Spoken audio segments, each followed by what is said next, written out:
Bonjour, je m'appelle Adèle Murienne Dessa, depuis Libreville au Gabon.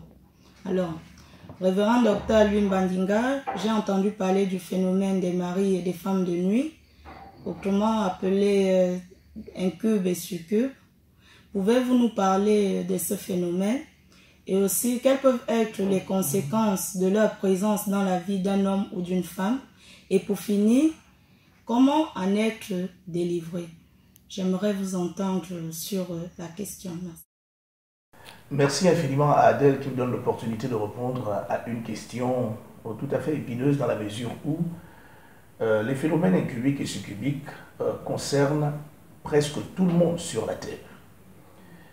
Adèle me pose 3 questions fondamentales, lesquelles sont: est-ce que nous pouvons parler des phénomènes incubiques et succubiques? Quelles sont les conséquences de ces choses dans les vies des gens? Est-ce qu'on peut en être délivré?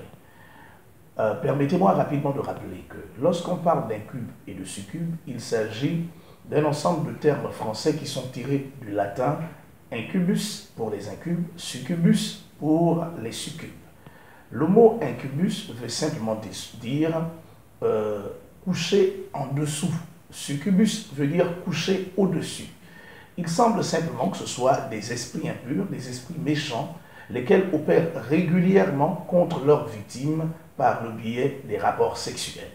Ça veut dire en d'autres termes que toutes les fois qu'une femme, qu'un homme est en proie à des fantasmes sexuels, entraînant des espèces de caresses, lesquelles aboutissent régulièrement à des éjaculations à l'orgasme, il s'agit régulièrement d'un phénomène incubique et succubique autour d'à peu près 60 à 70%.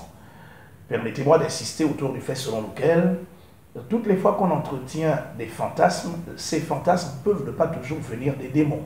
Car vous le savez, un jeune homme, une jeune femme peuvent se sentir attirés par une personne du sexe opposé, ce qu'on appelle régulièrement dans le jargon de chez nous le coup de foudre, une espèce de feu de paille qui naît d'une attirance sexuelle à l'endroit d'une personne. Ce coup de foudre n'est pas toujours la conséquence d'une présence occulto-démoniaque.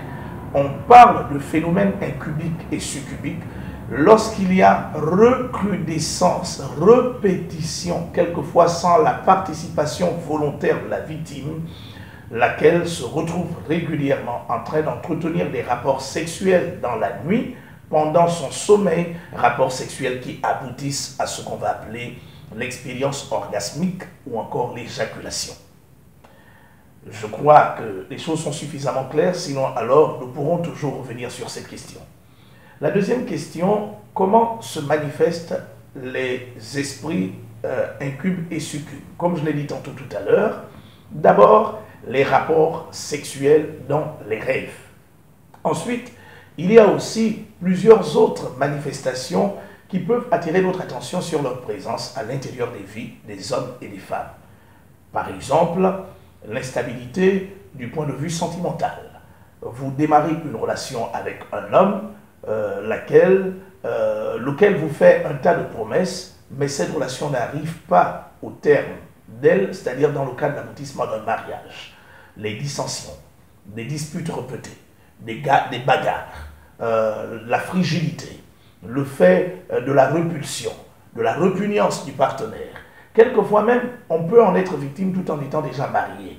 Lorsqu'on est quand même parvenu au mariage, il va se passer que les forces incubiques et succubiques vont tout faire pour travailler à la déstabilisation du ménage par le fait de créer du trouble. Les mésententes, les disputes, les violences verbales, les violences corporelles, etc., etc. Il y a beaucoup de phénomènes semblables.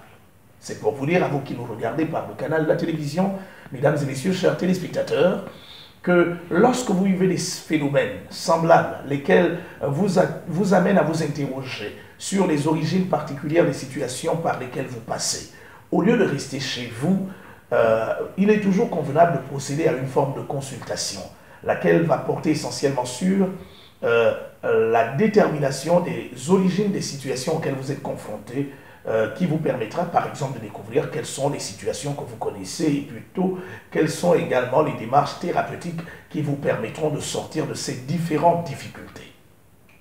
La troisième question que Adèle pose porte autour de est-ce qu'on peut en être délivré? Oui, on peut en être délivré. Il est important que vous sachiez que de la même manière qu'il existe ce qu'on appellera des maladies organiques, lesquelles attaquent l'anatomie de l'être humain et ses différentes cellules, il existe aussi des maladies spirituelles et on peut penser que les phénomènes occulto-démoniaques tels que les incubes et les succubes peuvent être des maladies d'ordre spirituel, lesquelles peuvent connaître une véritable thérapie si seulement nous intervenons de sorte à amener les personnes à être totalement libérées. Comment peut-on être libéré des phénomènes ou encore des incubes et succubes, de l'emprise des incubes et des succubes? Je ne vous conseillerai pas des méthodes d'autodélivrance, dans la mesure où je n'ai pas eu l'opportunité de vous avoir évalué pour connaître quels sont, ou alors quel peut être le niveau de connaissance que vous avez, les attitudes que vous avez pu développer conformément aux Écritures pour vous amener à pratiquer l'autodélivrance. Par contre, je vous conseillerais de rejoindre, où que vous soyez, un ministère assermenté sur les questions de délivrance, sur les questions de démonologie. À Libreville et d'ailleurs dans tout le Gabon, je vous inviterai à vous approcher, à vous rapprocher de nous, car au cours de l'entretien, des différents entretiens que nous pourrons avoir avec vous, vous serez soumis à une démarche dans le sens de vous sortir des difficultés de l'emprise des esprits incubes, principalement pour les femmes qui ont des rapports sexuels nocturnes avec des esprits succubes pour les hommes qui ont des rapports sexuels avec des esprits s'étant permis d'emprunter les corps de femmes. Donc la délivrance est possible.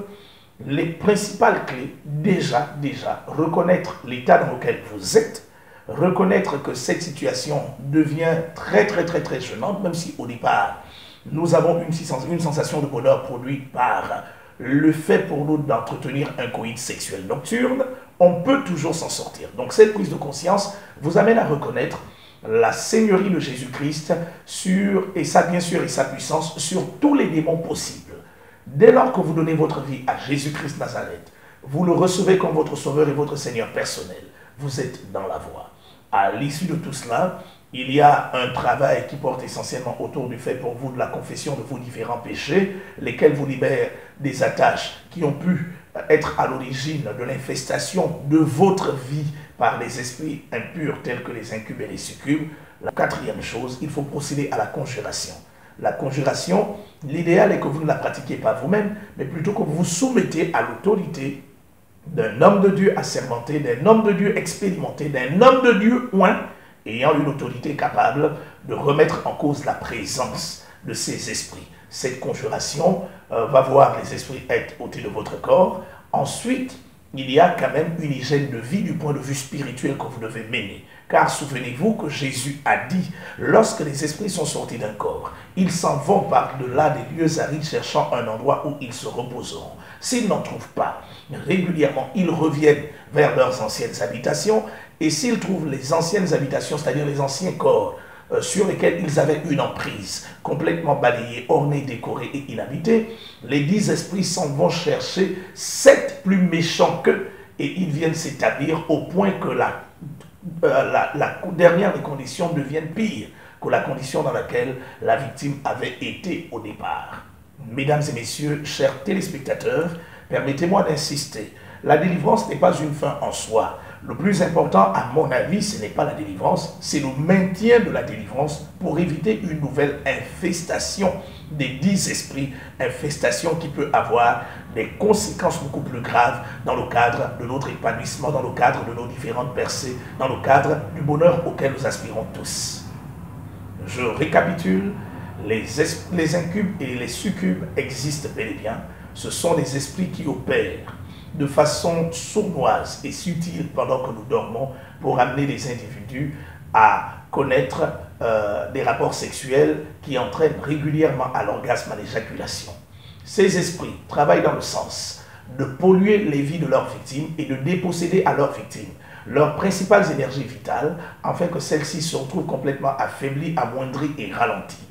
Ces esprits sont à l'origine de l'incapacité au mariage ou alors de l'instabilité du ménage dans toutes ses formes. Les esprits incubiques et succubiques ont aussi pour rôle de faire en sorte que le mariage ne puisse pas produire la joie qui permettra au couple de s'épanouir. La délivrance est-elle possible? Oui, elle est possible. il y a un certain nombre de critères et de conditions qu'il faut remplir pour accéder à la délivrance.